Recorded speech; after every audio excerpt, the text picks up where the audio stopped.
everyone, welcome back to our YouTube channel Quick Minds. Today we will discuss class 12th chemistry chapter 7th the p block elements. हमने पिछली video में discuss किया था p block elements के बारे में.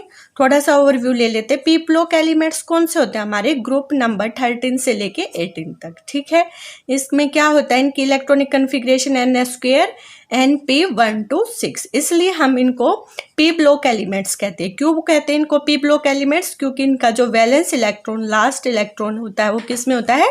p shell में होता है. क्लियर है?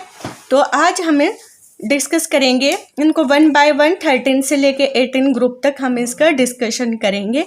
आज हमने शुरू कर रखा हमारा ग्रुप 15 के एलिमेंट्स. ठीक है, तो ग्रुप 15 में हमारे कौन कौन से एलिमेंट्स प्रेजेंट है? Nitrogen, phosphorus, arsenic, antimony, bismuth. Clear है? तो ये सब हमने पिछली वीडियो में डिस्कस किया था. आज हम इसके और डिटेल डिस्कस करेंगे ग्रुप 15 के बारे में. आज हम डिस्कस करेंगे इसके फिजिकल प्रॉपर्टीज के बारे में. ठीक है, तो फिजिकल प्रॉपर्टीज में क्या है? फर्स्ट इसकी property, all the elements of this group are polyatomic. क्या है इनके? पॉलीएटॉमिक है इसमें सभी एलिमेंट्स इस ग्रुप में. पॉलीएटॉमिक मतलब elements that have more than 2 atom bonded by covalent bond. Clear है? Elements that have more than 2 atom. अगर एक या एक से मतलब 2 या 2 से ज़्यादा एलिमेंट है more than 2 atom bonded by covalent bond, तो हम उन एटम्स को, उन मोलिक्यूल्स को, एलिमेंट्स को क्या बोलेंगे? पॉलीएटॉमिक. क्लियर हुआ फर्स्ट पॉइंट. नेक्स्ट है इसकी physical properties. Dinitrogen is a diatomic gas. ये किस फॉर्म में प्रेजेंट है? N2, यानी 2 मोलिक्यूल डायटोमिक गैस है. While other are solids. Other जो एलिमेंट्स प्रेजेंट हैं वो कैसे हैं? सॉलिड फॉर्म में प्रेजेंट है. क्लियर है? नेक्स्ट है इसकी physical property, the boiling point increases from top to bottom. जैसे जैसे हम ग्रुप में चलते हैं तो क्या होता है? बॉइलिंग पॉइंट हमारा क्या करता है? इंक्रीज. जैसे जैसे हम ग्रुप में ऐसे नीचे के डाउन की तरफ चलते हैं तो बॉइलिंग पॉइंट हमारा क्या करता है? टॉप से बॉटम जाते हैं तो बॉइलिंग पॉइंट क्या करता है? इंक्रीज करता है. क्लियर है? बॉइलिंग पॉइंट क्या करता है? इनका इंक्रीज करता है. Next point is melting point. Melting point increase up to arsenic and then decrease up to bismuth. Melting point कैसे करता है? फर्स्ट तो इंक्रीज करेगा अप टू आर्सेनिक, ठीक है, और उसके बाद क्या? बिस्मिथ की तरफ हम मूव करेंगे तो क्या हो जाएगा? बॉइलिंग पॉइंट इसका डिक्रीज हो जाएगा. मेल्टिंग पॉइंट सोच. ठीक है. नेक्स्ट पॉइंट है, except nitrogen all elements show allotropy. Nitrogen को छोड़कर जो और एलिमेंट्स हैं इस ग्रुप के, ग्रुप नंबर 15 के, वो क्या करते हैं? ओलोट्रोपी दिखाते हैं. ओलोट्रोपी मतलब उसकी एलिमेंट्स की, जैसे फॉस्फोरस है, एंटीमनी है, बिस्मिथ है, उनकी और फॉर्म्स भी प्रेजेंट हैं. ठीक है, तो क्या करते हैं? All elements show allotropy except nitrogen. क्या एक्सेप्शन है इसका? नाइट्रोजन. नेक्स्ट है metallic character. Metallic character increase down the group. जैसे जैसे हम ग्रुप में मूव करते हैं डाउनवर्ड तो मेटेलिक कैरेक्टर क्या करता है? हमारा इंक्रीज होना स्टार्ट हो जाता है. क्लियर है? ये क्यों करता है? Due to decrease in ionisation energy. हम जानते हैं क्या आयोनाइजेशन एनर्जी क्या होती है? डाउन द ग्रुप डिक्रीज होती है, और जो एटॉमिक साइज है वो क्या करता है? इंक्रीज हो जाता है. क्लियर हुए? तो ये इसकी क्या है? Physical properties. नेक्स्ट आता है केमिकल प्रॉपर्टीज. केमिकल प्रॉपर्टीज में अब हम डिस्कस करते हैं 1 बाय 1. फर्स्ट है इसकी इलेक्ट्रॉनिक कन्फिग्रेशन. तो फर्स्ट क्या है? इलेक्ट्रॉनिक कन्फिग्रेशन क्या होगी? n² np3. तो +3 ऑक्सीडेशन स्टेट और +5 ऑक्सीडेशन स्टेट होगी इसकी. ठीक है, तो अब देखते हैं -3 की जो आयनिक वैलेंसी है वो इसमें कौन कौन सी आयनिक वैलेंसी होती है? -3, +3 और +5. ठीक है, ये जैसे कि इसमें आप देख सकते हैं +5 किस में होगी? इसकी आयनिक वैलेंसी PCl5 में. +3 किस में होगी? NCl3 में. ठीक है, तो कैसे करती? The tendency to exhibit -3 oxidation state decrease down the group. क्या होती है? क्या टेंडेंसी होती है इसमें? जो -3 की ऑक्सीडेशन स्टेट है वो डिक्रीज करती है डाउन द ग्रुप. क्यों करती है ये? Due to increase in size और मेटेलिक कैरेक्टर. मेटेलिक कैरेक्टर मतलब इसकी इलेक्ट्रोनेगेटिविटी. ठीक है, ये दोनों चीज़ें क्या करती हैं? इंक्रीज करती हैं डाउन द ग्रुप.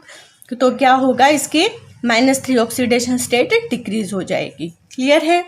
नेक्स्ट आता है +3 और +5 ऑक्सीडेशन स्टेट है generally the covalency and the tendency to show +3 oxidation state in comparison to +5 oxidation state increases. Clear है। तो +3 ऑक्सीडेशन स्टेट के कंपैरिजन में +5 ऑक्सीडेशन स्टेट क्या करती है, इंक्रीज करती है डाउन द ग्रुप। क्यों करती है, ये इसका आंसर है। It is because of inert pair effect. ये हम पिछली क्लास में डिस्कस कर सके हैं इनर्ट पेयर इफेक्ट को। ठीक है, क्या होता है inert pair effect? Non participation of s electron in band formation as we go down the group and bond formed are weaker. तो क्या होता है, वीकर बॉन्ड फॉर्म करता है। क्लियर हुआ ये पॉइंट। ये इसकी फर्स्ट प्रॉपर्टी है, केमिकल प्रॉपर्टी। तो क्या होता है, energy release is not sufficient to cause unpairing of s electron. Clear हुआ। नेक्स्ट आता है हमारा केमिकल प्रॉपर्टी में reactivity towards the hydrogen. Hydrogen के साथ कैसी रिएक्टिविटी है इन एलिमेंट्स की? तो all the group 15 elements form hydride. Hydrogen के साथ जब ये एलिमेंट्स रिएक्ट करेंगे तो क्या बनाएंगे, हाइड्राइड, रिस्पेक्टिव हाइड्राइड बनाएंगे। ठीक है, जैसे कि NH3 ammonium hydride, PS3 arsenic मिलके क्या बनाएगा, AS आर्सेनिक हाइड्राइड, एसराइन बोल सकते हैं। एंटीमनी क्या बनाएगा, एंटीमनी हाइड्राइड, और बिस्मिथ क्या बनाएगा, बिस्मिथ हाइड्राइड। क्लियर है। तो क्या करते हैं रिएक्टिव, ये इसके साथ हाइड्रोजन के साथ रिएक्ट करके क्या बनाते हैं, एक जनरल फॉर्मूला हमारा MH3। M क्या मतलब, क्या कोई हमने जनरल मेटल लिया है, मतलब एलिमेंट है, nitrogen, phosphorus, arsenic, antimony, bismuth, इनमें से कोई भी हो सकता है, और उनका रिस्पेक्टिव हाइड्राइड बनेगा, जिसकी क्या होगी, ट्राइगोनल पिरामिडल इन शेप। और हाइब्रिडाइजेशन कौन सी होगी, sp3 hybridisation with 1 lone pair present at the vertices of tetrahedron.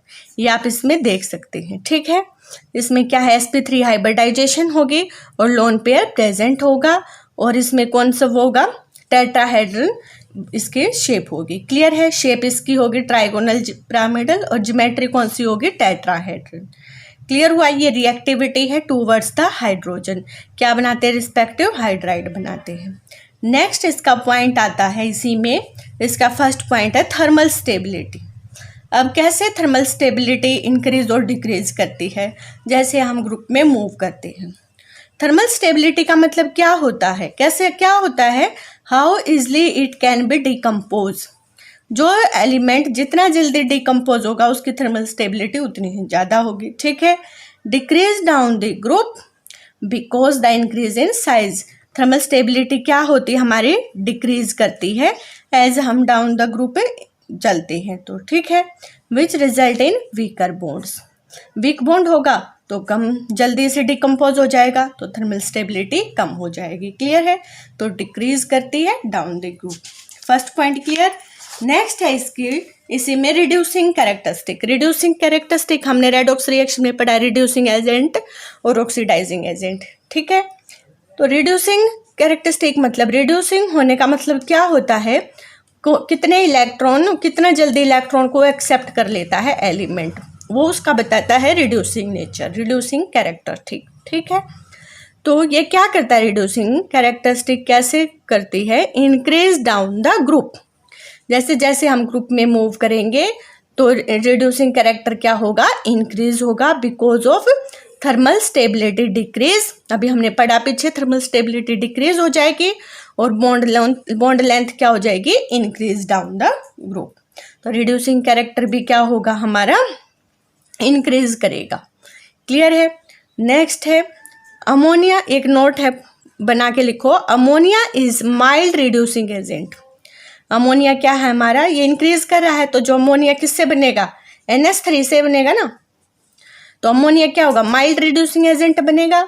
और BH3 बिस्मिथ क्या बनेगा, strongest reducing agent among the hydride. सभी हाइड्राइड्स में जो अमोनिया होगा तो वो तो होगा वीक, और जो बिस्मिथ का हाइड्राइड बनेगा वो क्या बनेगा, स्ट्रॉन्गेस्ट रिड्यूसिंग एजेंट। क्लियर है।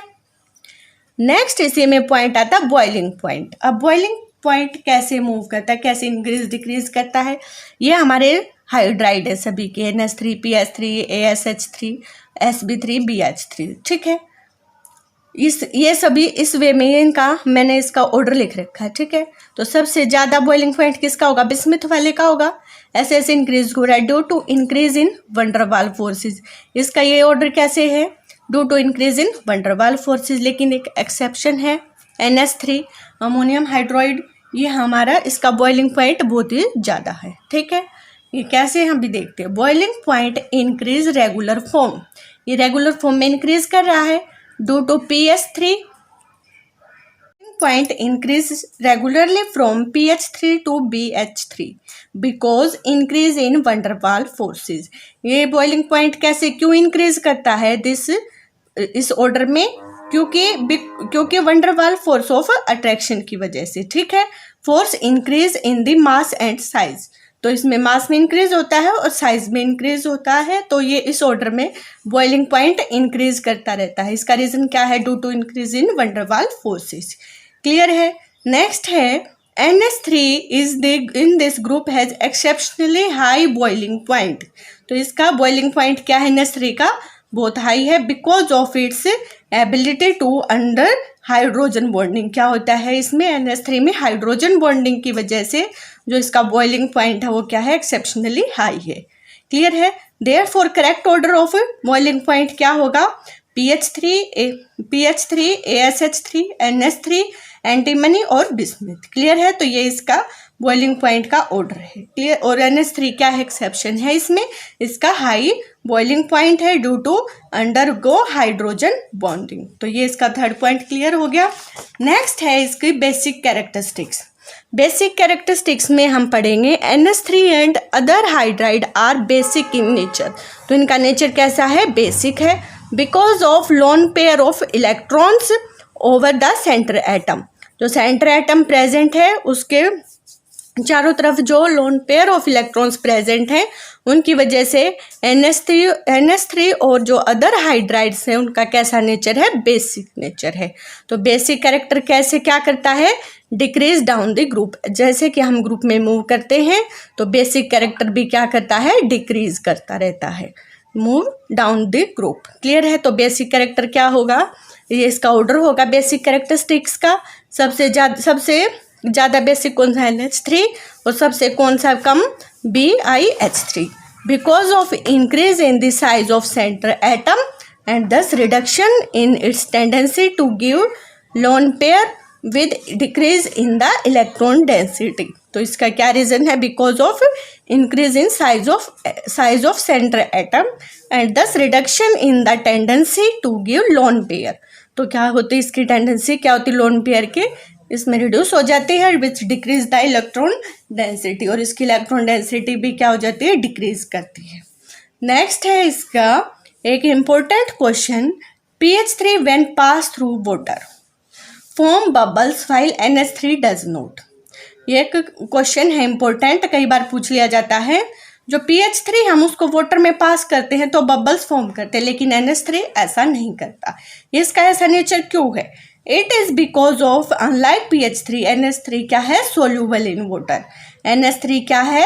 Soluble in water. It can form H bond with H2O molecules. H2O molecule के साथ ये हाइड्रोजन बॉन्ड बनाती है और ये इससे सोल्यूबल है। तो ये क्या है? इसमें बबल्स बन जाते हैं। रिएक्टिविटी टूवर्ड्स ऑक्सीजन, ऑक्सीजन के साथ जब रिएक्ट कराते हैं हम ग्रुप 15 के एलिमेंट्स को तो क्या बनता है? All this element form two type of oxide. Two type of oxides बनेंगे, M2O3 M2O5। क्लियर है। जिसकी the oxides in higher oxidation state O5 वाले, ठीक है, of element is more acidic. तो उनका कैरेक्टर क्या होगा? मोर एसिडिक होगा then the lower oxidation state. Their acidic character decrease down the group. जैसे हम ग्रुप में मूव करेंगे तो एसिडिक कैरेक्टर भी क्या होगा? हमारा डिक्रीज करेगा, ठीक है। बेसिसिटी हमारी क्या करती है? इंक्रीज करती है। एसिडिसिटी क्या हो जाएगी? एसिडिक कैरेक्टर क्या करेगा? डिक्रीज करेगा। जो हमारे कोरस्पॉन्डिंग हमारे ऑक्साइड्स बनेंगे, क्या बनेंगे? नाइट्रोजन के साथ बनाएगा N2O3 और फॉस्फोरस के साथ बनाएगा P2O3 और एंटीमनी और बिस्मिथ एंटीमनी, और ये आर्सेनिक क्या बनाएंगे? एम्फोटेरिक ऑक्साइड्स बनाएंगे, और बिस्मिथ क्या बनाएगा? हमारा बेसिक बनाएगा, ठीक है। BiO3। क्लियर हुआ? तो ये रिएक्टिविटी होगी टूवर्ड्स द ऑक्सीजन। नेक्स्ट हमारी प्रॉपर्टी आती है रिएक्टिविटी टूवर्ड्स मेटल। जब हम मेटल ग्रुप 15 के एलिमेंट्स को हम मेटल के साथ रिएक्ट करवाएंगे तो क्या बनेगा? All these element react with metal to form their binary compounds. तो क्या बनेंगे? उनके कोरस्पॉन्डिंग बाइनरी कंपाउंड्स फॉर्म होंगे एग्जिबिटिंग -3 ऑक्सीडेशन स्टेट। क्लियर है? तो कैल्शियम के साथ रिएक्ट करवाइए, हमारा मेटल है, इसको हमने नाइट्रोजन के साथ रिएक्ट करवाया तो हमारा क्या कंपाउंड बनेगा? Calcium nitride. क्लियर है? आर्सेनिक के साथ रिएक्ट करवाएंगे सोडियम को तो क्या बनेगा? Sodium arsenide. और कैल्शियम को फॉस्फोरस के साथ रिएक्ट करवाएंगे तो क्या बनाएगा? Calcium phosphide. तो ये रिएक्टिविटी टूवर्ड्स द मेटल हो गई। क्लियर है? नेक्स्ट हमारे 2-3 हम क्वेश्चन देख लेते हैं। फर्स्ट क्वेश्चन हमारा, pentahalides are more covalent than the trihalides, explain. Pentahalides क्या है? MX5 +5 ऑक्सीडेशन स्टेट, और ये क्या हो गया? MX3 +3 oxidation state. ठीक है, ये क्या है? मोर कोवेलेंट है MX5। It is because in pentahalides oxidation state of the centre atom is high. तो एक ऑक्सीडेशन स्टेट सेंटर एटम की ज़्यादा है, इससे क्या होगा? Charge density and polarising power is also high resulting in greater covalent character. इससे इसका कोवेलेंट कैरेक्टर भी बढ़ जाएगा। क्लियर हुआ ये क्वेश्चन? नेक्स्ट हमारा आता है, bromides are more covalent than chlorides. ये क्या है? ये किसकी वजह से है? ब्रोमाइड्स हैं वो ज़्यादा कोवेलेंट है क्लोराइड्स की कंपैरिजन में। Size of bromides is greater than size of chloride because of larger size of the anion bromide, more it's polarisability and has greater the covalent character. तो इसका कोवेलेंट कैरेक्टर भी बढ़ जाएगा अगर इसकी पोलराइजेबिलिटी बढ़ेगी। ठीक है, पोलराइजेबिलिटी इंक्रीज होगी तो कोवेलेंट कैरेक्टर भी इंक्रीज होगा। नेक्स्ट क्वेश्चन आता है, PCl5 exist while NCl5 does not exist. ठीक है, इसको हम कैसे एक्सप्लेन करेंगे?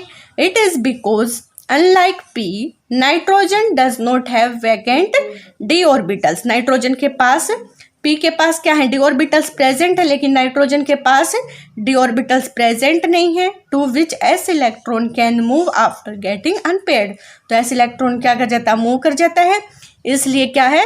NCl5 नहीं एग्जिस्ट करता क्योंकि इसके पास d ऑर्बिटल्स प्रेजेंट नहीं है, और PCl5 के पास d ऑर्बिटल है तो ये क्या बन जाता है? PCl5 बन जाता है। क्लियर हुआ? तो इस वीडियो में इतना ही। नेक्स्ट वीडियो में हम इसका नेक्स्ट पार्ट डिस्कस करेंगे। चैप्टर काफ़ी बड़ा है तो नेक्स्ट पार्ट में डिस्कस करेंगे। कोई डाउट और क्यूरी हो तो आप कमेंट करके पूछ सकते हैं। अगर वीडियो पसंद आई हो तो प्लीज़ लाइक और शेयर करना ना भूलें। Thank you for watching my video.